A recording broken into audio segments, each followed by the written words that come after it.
this thing, but It's it's an emotional night, man. yeah. Yeah. Explain what happened, man.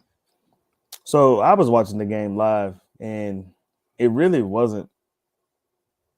There was nothing abnormal about the play itself Yeah. at all. Hold on, real quick. I want Mhm. to get this out, man. His name is Damar Hamlin. Damar I want Hamlin. to make sure I got his name out right. But I drew a blank right when I was Yeah. trying to think about it. But I'm sorry. Go ahead. But T. Higgins came across just on a regular crossing route, maybe about 5 yards. Yeah. Uh, Hamlin's playing the deep safety on the right side, stepped up, made a tackle. Um, Higgins kind of put his shoulder down in his chest, and Hamlin just kind of took his momentum and threw him down on the ground. And it was a regular play, and he stood up, and he stood straight up after he made the tackle, and he kind of took a step like he was going back towards the huddle, and he just kind of grabbed his chest like that and fell straight back. Yeah. I can't even watch the replay. I don't want to see it at all. Like I don't even want to see the replay at all, man. But supposedly, there was a tweet, nothing official, but there was a tweet, unofficial confirmation that his vitals was back. However, they put him to sleep so they can, put a Right breathing there. tube in. Which Yeah. um all right, Lamar, I post a link. Which I kind of don't understand because if the vitals are good, I guess the breathing tube is precautionary just in case he Yeah. need help breathing again. Okay, so if his vitals are back and they're saying he's breathing on his own, that's a good sign for now. He's probably not. However, He's probably not stable. He's still listed mm, in critical condition, which means right, that it could be just going away. You know what I mean? They yeah, put that breathing tube in place just in case it does go away. It's hooked up to all the machines. So if his heartbeat, whatever, goes away again, that breathing machine will automatically kick in and kickstart everything for him right, before, while the doctors get there. So, okay, in hindsight, and I was telling my brother this right after it happened, for you to go into a sudden cardiac arrest, which was obviously what happened if they had to administer CPR and a defibrillator, right? right. Um, for you to go into sudden cardiac arrest, there is probably no better place to be. Yeah, Um, because yeah, everybody he needed was right there, and they started CPR right away. right there. So we're talking about he hits the ground, and within 20, 30 seconds, they are already on the field administering care to him right away. Yeah, And if that happens to you at your house, right? And I'm not so sure it's 9 minutes with no oxygen to the brain because they were giving him oxygen on the field. yeah. I Um, mean, they was breathing for him. It yeah, wasn't they like were. it's Yeah, different than if you're there waiting for someone to come give you if you sitting CPR. at the house Yeah, for 9 minutes and then the paramedics show up, yes, that's different. They were yeah, administering care to him, so no, he didn't go 9 minutes without oxygen. Um, I have I have played football almost my entire life, and I've always heard about things like this happening. What's up, Chris?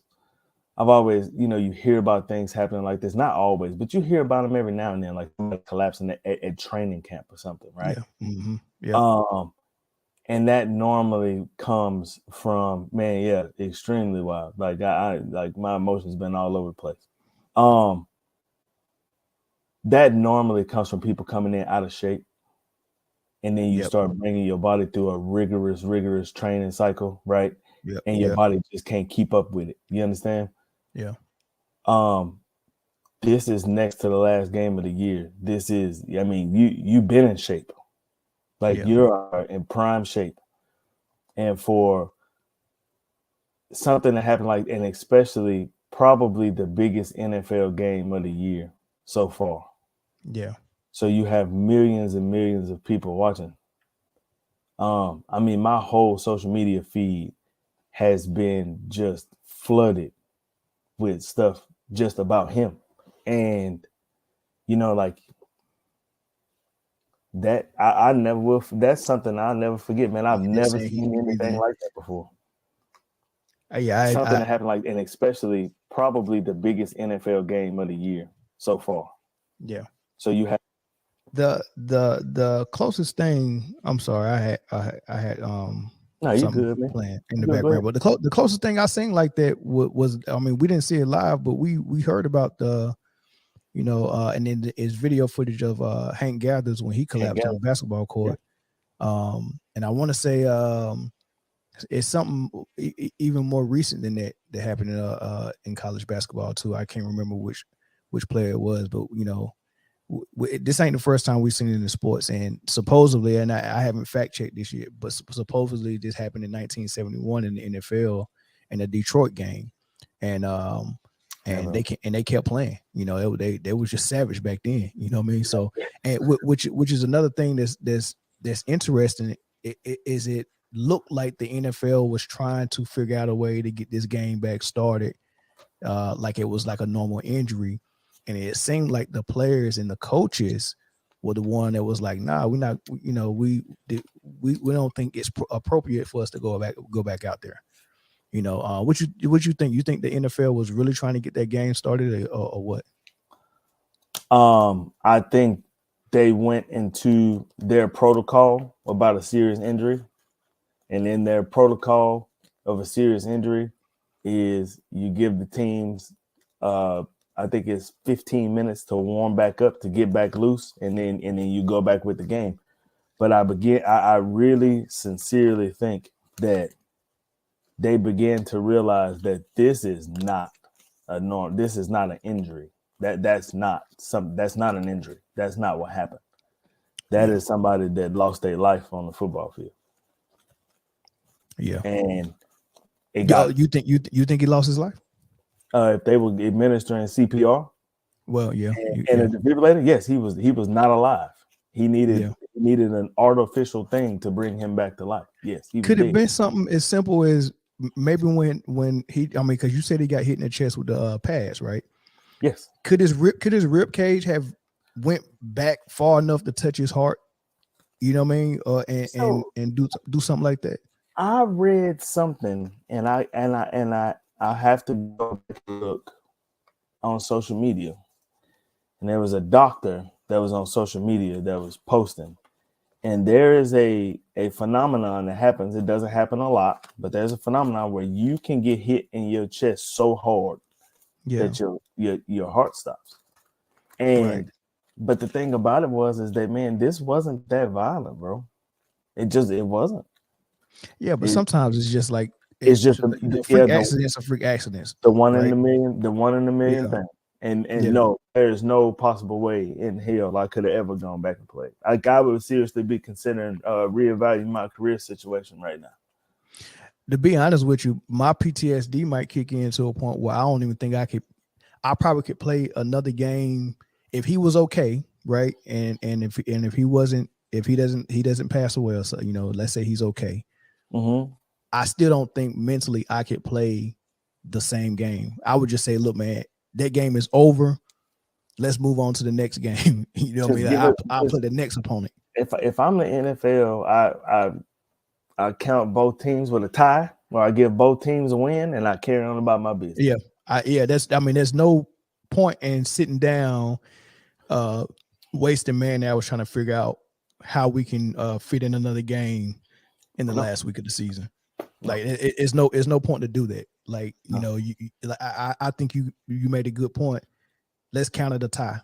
It's a tie, and let's just move forward, and then let's worry about this kid, man. Because anything else gonna look insensitive. And speaking of insensitive, Skip Bayless, right? I put his tweet up. This is Skip Bayless, man. Hold on, let me actually take this. Let me take this comment down real quick. We'll get to the comments in a minute, but Skip Bayless, his first tweet he said, "I've seen so many horrific injuries suffered on football fields, yet never have I seen a reaction like this." That's a good point. Like, both teams all were surrounded around the kid, both coaching staffs, you know, everybody that reaction was, you know, you knew it was serious, right? And I think that's what he was saying in the first tweet, right? And in every other situation I witnessed or covered, the game always went on fairly quickly. The attitude was, hey, that's football, right? Which he's right. You know, somebody break their leg. What happened to Dak Prescott 2 years ago with his ankle? They kept playing, you know what I mean? You know, but that was a bad injury. People was crying.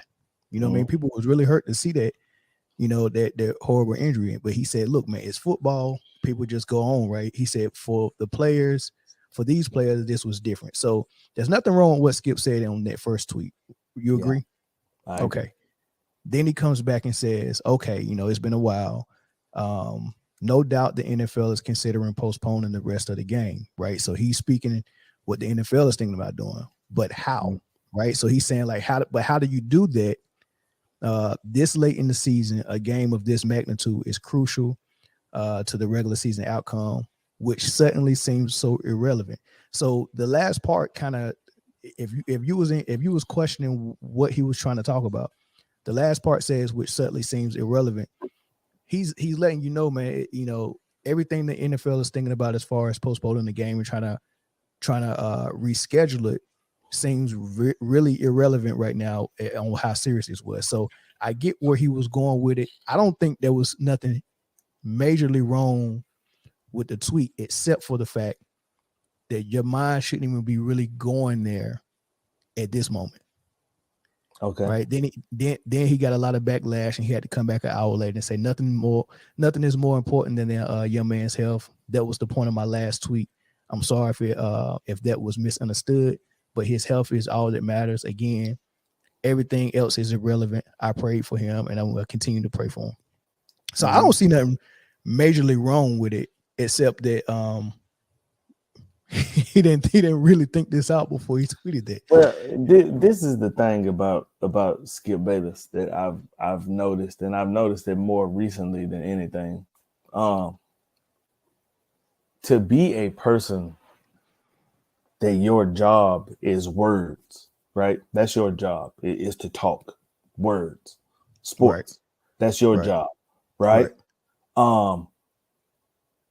He's very bad with them. Very bad with them. And it's his delivery. Almost. It's almost arrogant. You know what I mean? And people don't take kind to arrogance. You understand what I'm saying? Like, how do you how the hell do you think you postpone the game? This dude died on the field. That's how the fuck you repost it. I mean, you postpone it. That's how. It's not. That's not a difficult question to answer at all. And it's like, it's almost like you thinking out loud, and I understand the context of the post. It's just very poorly written, very poorly written. I don't even think it was poorly written. I just think you know, like if you're saying it is irrelevant to even think about it, then it was irrelevant for you to tweet it. You decide to tweet it, exactly. Yeah, it was irrelevant. Like it was not necessary. But Skip, if you follow him on Twitter, this is what he does. Even during First Take show, he's tweeting every 30 minutes and saying, me and Shannon about to discuss this. Me and Shannon about to discuss this. You know, he does it to pull his audience in. And then, like, when he watch a Cowboys game or he watch a Tom Brady's game or anybody that he likes, he's tweeting throughout the game, especially LeBron. LeBron, take over, LeBron. He tweets throughout the game. Every game, whether it's in the NBA, NFL, he probably tweets 8 to 10 times during the game. Right. So he's all that like that's his habit. He's always tweeting, always talking about what's going on and all that. You know, he's always giving commentary. But this time he was in Skip Bayless, I work for ESPN mode, I work for Fox mode, where he should have just been a human at that moment. Like, he was still working, and he shouldn't have been. Even the announcers that was announcing the game was still in I work for the NFL mode, and they're talking about the same thing Skip was talking about. How can we postpone this, and how we, like, you should have, like, all that should have went out the window. You know, I don't know if you've been watching. I've been watching ESPN and ABC. I've been watching simultaneously ever since this happened. And, you know, Joe Buck he's the color commentator, right? And Troy Aikman is there as your subject matter expert, if you will. You know what I mean? Like, and that's kind of the way they tag team it. Joe Buck was the one that was mostly like,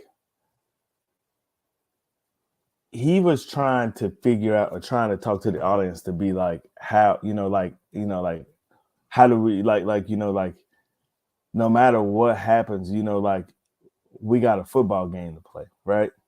And Troy Aikman asked him a question like, but how? How? Like, how do you play? Yeah. And they were like, he was like, he talked about, for a second, he talked about when Michael Irvin broke his neck playing the Eagles. And he was like, I didn't even want to continue then. He was like, I don't know how you continue. He's like, I don't think you can continue after CPR. Yeah. And then Booger McFarland came on and was like, we're insensitive. We're desensitized to players getting injured, because players get injured every game. Somebody gets hurt. Yeah. And the show must go on. Next man up. And that's a gladiator way to think of it, man. Like we don't think the gladiators, like we still operating like it's the gladiators, man. Right. And that's how we look at athletes. And look, this goes back to not just something as serious as death. This goes back to something as serious as mental health too, man. Like we was desensitized to Ben Simmons last year when he was like, man, I can't play. And everybody was calling him all types of soft hoes and B words and all this. I'm like, come on, man. Like I mean, at some point we got to realize these are people too, man. And to that point, right? They switched and Ryan Clark. And Ryan Clark, I don't know if you remember this, but do you remember Ryan Clark went through a similar incident in pregame warmup in Denver? No. You don't remember that? He couldn't play in Denver because of the altitude was too high. The altitude, he had sickle cell. Oh. And it made his sickle cell act a fool one time. They were playing in Denver. They flew to Denver to play, and it was a big game, and he collapsed on the field. Wow. And and he was like, he was talking about, in my mind, man, I was like, bro, like, this might be it. You know what I mean? Because he didn't know what was wrong. And he got to the hospital, and, he said that, eventually he got better. You understand what I'm saying? He got better, and he was able to come back and play. He said that he formed a team of doctors and some new medication, and stuff like that. And they went into Coach Tomlin's office and talked to Coach Tomlin, and he was trying to get him, to let me play in Denver. You know what I mean? Like, I can play and let me play. And Coach, he said it took the meeting lasted about 5 minutes. Tomlin kicked everybody out except use my son. There's no way. Like, for your dad and your mom, I'm gonna play. I'm not letting you do it. Yeah. And that's the thing about it is that that's exactly what it's called. That's what it is. It's the sudden impact to the chest that makes your heart. And that makes the most sense now. As he had an underlying condition that nobody knew about. Right. Yeah. Which is possible, but as much physical as they get, it's not that probable he had an underlying condition, but it's possible. But it's also possible that it is what is this Komotio cordis? Komoto. Yeah. I can. I need a doctor type in here. Yeah. Mm-hmm. Yeah. But I mean, how do you feel about the Skip thing, though? I mean, was it innocent, or I mean, is he just this horrible person like everybody's saying he was? I don't think he's a horrible person. I just think sometimes you need to stop thinking out loud. You understand what I'm saying? And sometimes you got to stop working. Like, that tweet was about the character he played, Skip Bayless. That's what that was about. He was still trying to keep his Twitter popping. Like Yeah. we didn't need all that. Like everybody else is just simply saying, please pray for the brother. Yeah. Pray for the young man. Hope he's okay. Yeah. That is all Skip had to say. But he had to go and continue to be Skip, continue to work, man. It's that, it's not necessary, and it's very ironic that he tweets something out that gets I guess misrepresented and misunderstood, but he had no sympathy for Kyrie's tweet of the film that everybody was saying was anti-Semitic. And now I hope he gets how it feels now when a lot of people coming against something you said that you didn't mean any harm by, but no one's really understanding it and calling it like, okay, it's innocent. Yeah. So it'd be interesting to hear how they mention it, if they do mention it all tomorrow on his show. But They'll mention it. He'll publicly apologize to everybody on the air. He'll do that, but I think that'll be about it. And then Shannon will come to his rescue again. That'll be about the end of it. oh yeah, Shannon. Shannon